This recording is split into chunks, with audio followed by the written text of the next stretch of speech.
Hello friends, very good morning. कैसे हैं आप सब? तो स्टार्ट करते हैं आज का यह सेशन। जैसा कि हमने कल के इस वीडियो में देखा था, एलडीसी एएमई का जो एग्ज़ाम हुआ था 2 जुलाई 2022 को, तो उसमें हमने 80 से लेके 110 तक के क्वेश्चंस को डिस्कस करा था। तो नेक्स्ट इस वीडियो में हम डिस्कस करेंगे उसके जो अगले क्वेश्चंस हैं। तो सबसे पहला क्वेश्चन है यहाँ पे, हॉट बॉक्स का पता लगाया जा सकता है, that is hot boxes can be detected by touching, smelling, seeing, all of these. So इसका आंसर क्या होगा यहाँ पे? That is what all of these is the right answer. तो यहाँ से hot box can be detected by touching, seeing and smelling. Next question है, number of accident alarm hooter must be sounded when requiring both ART and ARME. Option है 1, 2, 3, 4। ठीक है, तो इस case में एक्सीडेंट अलार्म हूटर की अगर बात करें यहाँ पे, तो एआरटी और एआरएमई का जो है कॉल होता है इस केस में।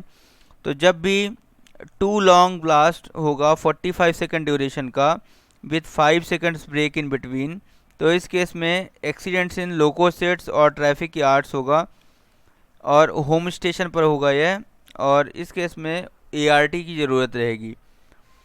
तो two long blast each of 45 second duration with 5 second break in between, then accident in loco sets or traffic yard at a home station that requires only ART. Okay, when three long blast each of 45 second duration with 5 second break in between, तो इस case में accidents that is outside the home station and require only ART.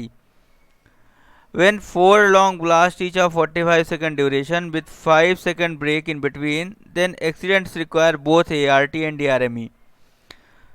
So 4 long blast, that means calling of ART and ARME, and 1 long blast of 90 second duration, then cancellation of ART and ARME. Okay, so इस case में जब भी ART और ARME को call करना होता है तो उस केस में जो है तो 4 लॉन्ग ब्लास्ट का हूटर कोड होता है।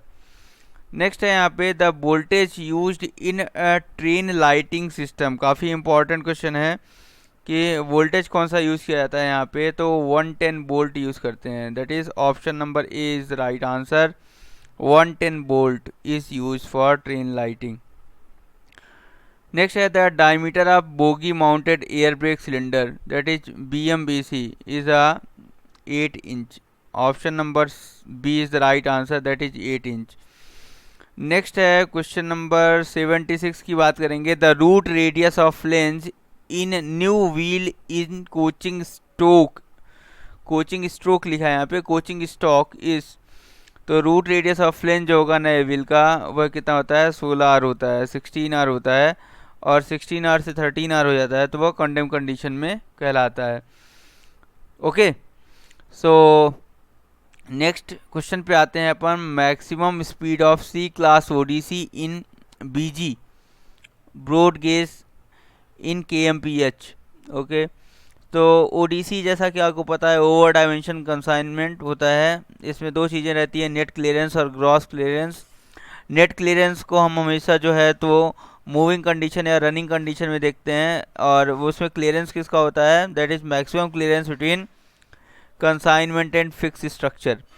ठीक है, तो यहाँ पे ग्रॉस क्लियरेंस कैसा होता है? स्टैटिक कंडीशन में होता है, और यहाँ भी क्या, कंसाइनमेंट और फिक्स स्ट्रक्चर के बीच का जो क्लियरेंस है वह फिक्स या स्टैटिक कंडीशन में ग्रॉस क्लियरेंस कहलाता है, और नेट क्लियरेंस जो होता है हमेशा क्या होता है? लेस होता है ग्रॉस से। ठीक है, इसके अलावा अगर बात करें तो ओडीसी 3 टाइप का होता है, ABC। ठीक है, ए टाइप का जो ओडीसी होता है उसमें अगर विद इन डिवीजन बात करें तो उसका जो सैंक्शनिंग अथॉरिटी होता है वो DRM होता है, सबको पता है। इंटर डिवीजन में COM होता है। Okay, inter division of the same zone में COM होगा, और इंटर रेलवे में कौन होता है? COM of the zone and और कंसर्न रेलवे। ओके, और इस केस में स्पीड रेस्ट्रिक्शंस की अगर बात करें तो इन रूट के लिए जो है सेक्शनल स्पीड होती है वही रहेगी, और यार्ड और टर्न आउट स्टेशन पे जो है यह 8 kmph होगा। ओके, और अगर बी क्लास ओडीसी की बात करें तो बी क्लास ओडीसी के लिए जो इन रूट का जो स्पीड है रिस्ट्रिक्शन है वह 40 kmph होता है, और यार टर्न आउट के लिए 8 kmph ही है। और इन दोनों का मूवमेंट जो है डे एंड नाइट दोनों कंडीशन में हो सकता है। और सी क्लास ओडीसी की बात करें अगर, तो सी क्लास ओडीसी के केस में जो है यहाँ पे जो इसका सेक्शनल स्पीड होता है, जो स्पीड होता है इन रूट स्पीड, वह 25 kmph होता है, यार टर्न आउट पे 8 kmph होता है। ठीक है, तो काफ़ी इंपॉर्टेंट है इस केस में। तो सी क्लास ओडीसी के साथ कैसा है, तो consignment which has a gross clearance of less than 6 inches from the fix structure but not less than 4 inches. ठीक है, तो इस कंडीशन में वह सी क्लास ओडीसी कहलाता है। ठीक है, तो क्लियरेंस जो लाई करता है यहाँ पे 4 से 6 के बीच में लाई करता है, 6 इंच के बीच में। तो इस केस में सी क्लास ओडीसी के केस में जो मैक्सिमम स्पीड होगी, सेक्शनल स्पीड वह कितनी होगी, 25 kmph होगी, और यह केवल डे टाइम पर मूव करता है। ये भी काफ़ी इंपॉर्टेंट पॉइंट है। नेक्स्ट क्वेश्चन है POH periodicity of newly built BCNHL wagon. तो POH periodicity of newly built BCNHL wagon का जो होता है पीओएच होता है वह 6 साल में होता है। ठीक है, so 6 year is the right answer. Next question की बात करेंगे यहाँ पे 74 हो गया। 73 the full name of PEASD that is PEASD, that is passenger emergency alarm signal device, सबको पता है। That is option number B is the right answer, passenger emergency alarm signal device. Next है question number 72 what type of roller bearing is fitted in the ICF bogie wheel. तो ICF bogie wheel की अगर बात करें यहाँ पे तो roller bearing पता है सबको। इसके अलावा अगर बात करें यहाँ पे तो इस केस में जो है तो double row self aligned spherical roller bearing का यूज़ किया जाता है। ठीक है, तो डबल रो सेल्फ अलाइंड और स्फेरिकल रोलर बियरिंग का यूज़ किया जाता है। ठीक है, तो option number C is the right answer होगा, double row self aligned spherical roller bearing. Next है यहाँ पे ICF बोगी व्हील में किस प्रकार का रोलर बियरिंग यूज़ किया जाता है, ये हो गया। नेक्स्ट है क्वेश्चन नंबर 71 पे आते हैं। Sharp flange condition is called when radius of top of flange reduces to. तो इस केस में शार्प फ्लेंज कंडीशन को कहलाएगा अगर radius of the top of the flange is reduces to 5 mm। ठीक है, तो इस कंडीशन में यह क्या कहलाएगा, शार्प फ्लेंज की कंडीशन कहलाएगी। नेक्स्ट क्वेश्चन है the draw and buffing force transmission in ICF coach is through. तो draw and buffing force transmission जो होता है ICF कोचेस में वह सेंटर पिवट के थ्रू होता है। किसके थ्रू होता है, centre pivot. So centre pivot is the right answer. Next है क्वेश्चन नंबर 69 पे आते हैं।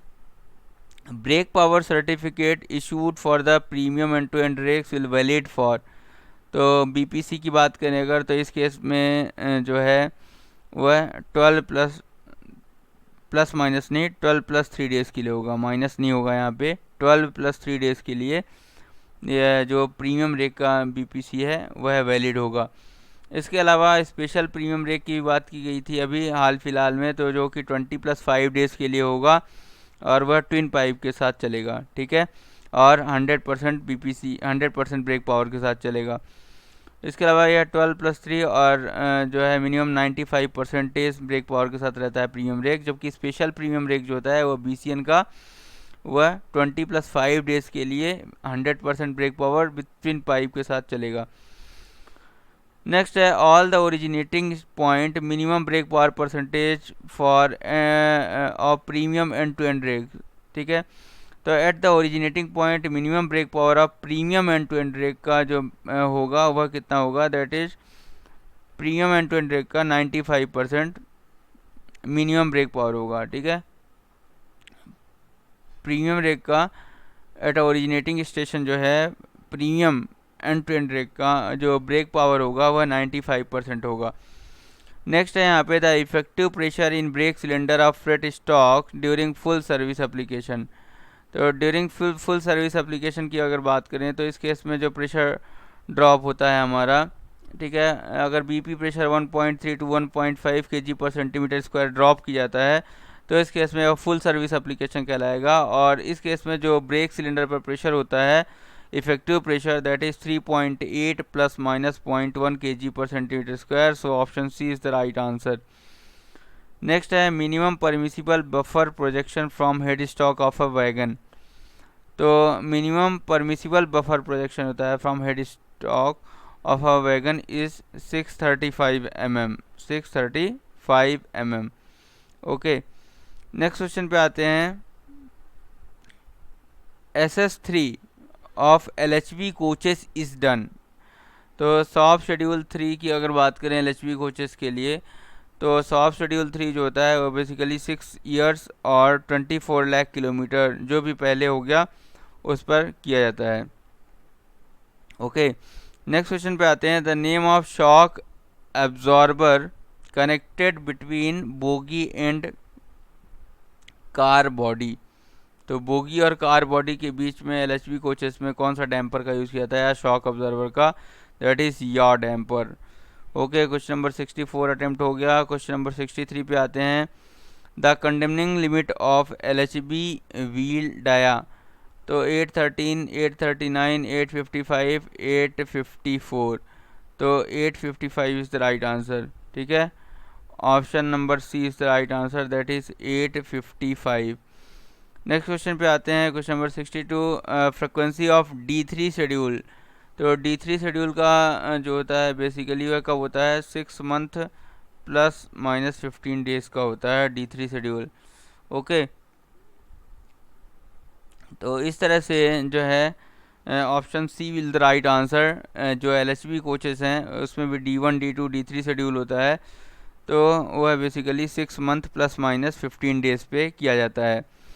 नेक्स्ट है यहाँ पे type of coupler used in LHB coaches. तो LHB कोचेस होते हैं उसमें किस तरह के कपलर्स को यूज़ किया जाता है।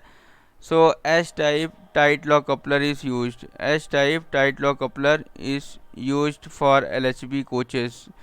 तो यहाँ से option number A is the right answer, that is S type tight lock coupler. Next है क्वेश्चन नंबर 61 की बात करेंगे यहाँ पे। क्वेश्चन नंबर 61 अपन ने देख लिया, S type tight lock coupler का यूज़ किया जाता है यहाँ पे LHB कोचेस में जिसमें एंटी क्लाइंबिंग फीचर होता है। ठीक है, condemning limit of brake pad, LHB coaches में जो ब्रेक पैड यूज़ किया जाता है उसकी कंडेमनिंग लिमिट क्या है। तो आप सबको पता है ब्रेक पैड जो होता है वह न्यूली बिल्ड जो होता है उसका जो थिकनेस होता है वह कितना होता है 35 mm, 35 mm होता है। और उसका जो कंडेमनिंग लिमिट है वह 7 mm होता है। ठीक है, तो condemning limit of brake pad of LHB coaches is nothing but 7 mm, 7 mm। और जो न्यूली होता है वह होता है 35 mm का। और जो मैक्सिमम गैप होता है between brake disc and brake pad is 1.5 mm। तीन चीज़ें ध्यान रखना है, 35 mm, 7 mm और 1.5 mm का गैप होता है between brake disc and brake pad. Okay, तो यहाँ से 7 mm is the right answer. इसके बाद आते हैं क्वेश्चन नंबर 59 पे। Which type of bogie is used in HHP locomotive. HHP locomotive जो होता है या EMD अगर बात करें यहाँ पे, तो HHP लोकोमोटिव में जो है वह fabricated bogie, high tensile cast steel bogie और कास्ट स्टील और नन अदर। तो high tensile HTSC, high tensile cast steel bogie का यूज किया जाता है HHP लोकोमोटिव में या EMD में। ठीक है, HP loco uses high tensile cast steel locomotive bogie. Okay, next है which type of diesel engine is fitted in HHP locomotive. So 4 stroke और 2 स्ट्रोक और 3 स्ट्रोक और 1 स्ट्रोक। ठीक है,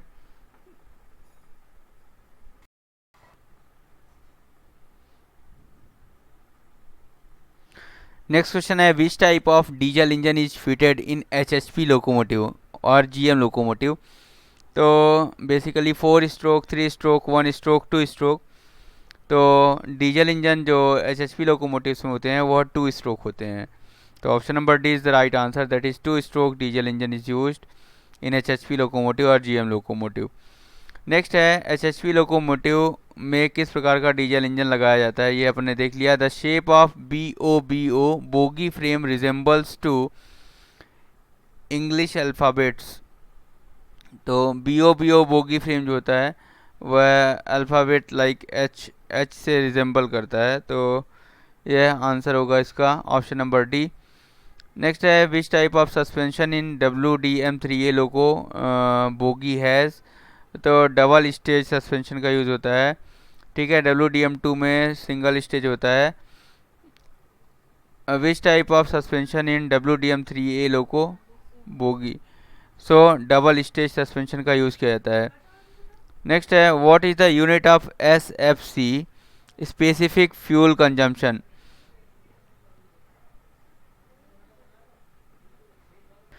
नेक्स्ट है क्वेश्चन नंबर 55 की बात करेंगे। What is the unit of SFC that is specific fuel consumption. तो स्पेसिफिक फ्यूल कंजम्पशन होता क्या है, तो specific fuel consumption of an engine में be defined as the amount of fuel consumed per unit work done. So SFC is nothing but a amount of fuel consumed that may be in a kilogram, gram or lbs, and amount of work done in what kilogram, meter, oblique or newton meter or joules or bhp/r। Okay, तो इस तरह से जो है तो हमारा जो specific fuel consumptions है वह बेसिकली अगर हम मोर प्रैक्टिकल वे में कैलकुलेट करें उसको, तो जो उसके यूनिट होगी, जितने भी हमारे एक तरह से लोगों के जितने भी लॉसेस होते हैं उनको भी अकाउंट में अगर लेके चलें, तो यूनिट जो बेसिकली कैलकुलेट करने के लिए होती है वो लीटर्स पर 1000 GTKM होता है। ओके, और अगर इसमें अगर लॉसेस को अगर हम हटाते नहीं हैं, तो इस केस में जो हमारा स्पेसिफिक फ्यूल कंजम्पशंस का यूनिट होता है वह ग्राम्स पर bhp/r होता है। So option number A is the right answer. इसमें ग्राम्स पर bhp/r जो है तो राइट आंसर होगा, ठीक है। नेक्स्ट क्वेश्चन है यहाँ पे on operating D1 emergency which pressure drops. काफ़ी इंपॉर्टेंट क्वेश्चन है ये, जिसका अगर आपको हम बात करें यहाँ पे, तो इमरजेंसी के केस में यहाँ पे कौन सा दबाव D1 आपात स्थिति में संचालन पर कौन सा दबाव गिरता है, ठीक है। तो D1 संचालन जब भी होता है तो इस केस में बेसिकली हमारा BP का जो प्रेशर है वह ड्रॉप होता है। तो option number B right answer होगा। BP pressure will drop in case of D1 emergency application. Next है यहाँ पे क्वेश्चन नंबर 53 की बात करेंगे। What is the underlying principle of solid waste management rules 2016 as relevant to rolling stock workshops and depot in one line, how to implement it. So basically it is implemented by recycling the most of the products. So option number C is the right answer. Next है question number 52. How many types of brake available in three phase EMU और and MEMU। तो इसका answer आप एक बार confirm करिएगा, ठीक है। तो EMU और MEMU के लिए बेसिकली जो है तो maybe option number C और D राइट आंसर होगा मेरे हिसाब से। C answer that is EP brake और ऑटो ब्रेक और पार्किंग ब्रेक। इसके अलावा अगर कोई ब्रेक यूज़ हुआ है तो प्लीज़ उसे कमेंट बॉक्स में ज़रूर बताएं। ओके, नेक्स्ट है क्वेश्चन नंबर 51 की बात करेंगे। यहाँ पे काफ़ी इंपॉर्टेंट क्वेश्चन है क्वेश्चन नंबर 51। इसमें पूछा जा रहा है आपसे बेसिकली क्वेश्चन नंबर 51 की बात करेंगे। Under which heads are funds given to workshops for civil infrastructure maintenance, who is allotted these fund, divisional accounts और workshop accounts, ठीक है। तो यहाँ से आपको ऑप्शन दिख रहा है 4B 430, 4B 230, 4B 410 and 4B 240। जैसा कि आपको पता है यहाँ पे कि रेवेन्यू एक्सपेंडिचर का जब क्लासिफिकेशन अपन पढ़ते हैं तो डिमांड नंबर 4 का एब्स्ट्रैक्ट बी जो है, डिमांड नंबर 4 एब्स्ट्रैक्ट बी जो बताता है repair and maintenance of permanent way and works. Okay, तो 4B में अगर हम बेसिकली अगर इसका 4B का क्लासिफिकेशन देखें तो यहाँ पे जो 410 है हमारा वह बेसिकली कंस्ट्रक्शन होता है मेंटेनेंस ऑफ सर्विस बिल्डिंग, ठीक है, तो जो जितने भी ऑफिस बिल्डिंग्स हैं वह 410 के अंतर्गत होता है। 420 के अंदर स्टेशंस और गुड्स सेट्स का होता है, और 430 के अंदर जो है वर्कशॉप्स एंड स्टोर्स का होता है। ठीक है, और 440 के अंदर ऑल अदर स्ट्रक्चर्स का होता है। तो वर्कशॉप्स और जो स्टोर्स हैं उसका जो मेंटेनेंस होगा यहाँ पे 430 के अंडर में होगा। तो ऑप्शन नंबर ए राइट आंसर होगा। यहाँ पे वर्कशॉप्स की बात की जा रही है। सो 4B and 430 is the right answer. Okay, 410 में क्या आता है, यहाँ पे ऑफिस बिल्डिंग्स आती है। 410 में क्या आता है, ऑफिस बिल्डिंग्स। इसके अलावा अगर हम 230 की बात करें तो 230 बेसिकली 230 और 240 जो है यह मेंटेनेंस ऑफ पीवे से रिलेटेड है। ठीक है, यहाँ पे कोई बिल्डिंग वर्क ऐसा कुछ नहीं है। तो पीवे के लिए जो 230 और 240 हैं वो डेडिकेटेड है। ठीक है, तो इसका आंसर 4B 430 होगा। Option number A is the right answer. इसके बाद क्वेश्चन नंबर 50 पे आते हैं, काफ़ी इंपॉर्टेंट है। Which RDSO's technical pamphlets contains what instructions for inspection and maintenance of casnub bogie. तो हमने कल देखा था G96 का यूज़ करा था अपन ने, G97 का यूज़ किया था एयर ब्रेक सिस्टम्स के लिए। ओके, और इसके अलावा G95 जो है वह inspection and maintenance of casnub bogies के लिए है। तो option number D is the right answer होगा। यहाँ पे G95 is nothing but a inspection and maintenance of casnub bogie. ठीक है, इसके अलावा G80 का बात करा था हमने तो CBC वर्कशॉप में, और G76 जो है CBC ओपन लाइन द्वारा, G81 CTRB के लिए है। ठीक है, तो ये हमने देखा था टेक्निकल पैम्पलेट्स। ठीक है, तो इस तरह से हमने टोटल इस वीडियो में 50 क्वेश्चंस तक के जो क्वेश्चन एंड आंसर्स हैं उनको डिस्कस कर लिया। अब नेक्स्ट वीडियोस में हम जो है तो आगे के क्वेश्चंस को डिस्कस करेंगे। तो प्लीज़ वीडियो में हमारे साथ लास्ट तक बने रहिएगा और वीडियो को पूरा देखें और वीडियो को बार बार देखें जिससे आपको यह पूरी तरह से बाय हार्ट हो जाए। Thanks for watching this video. Have a nice day.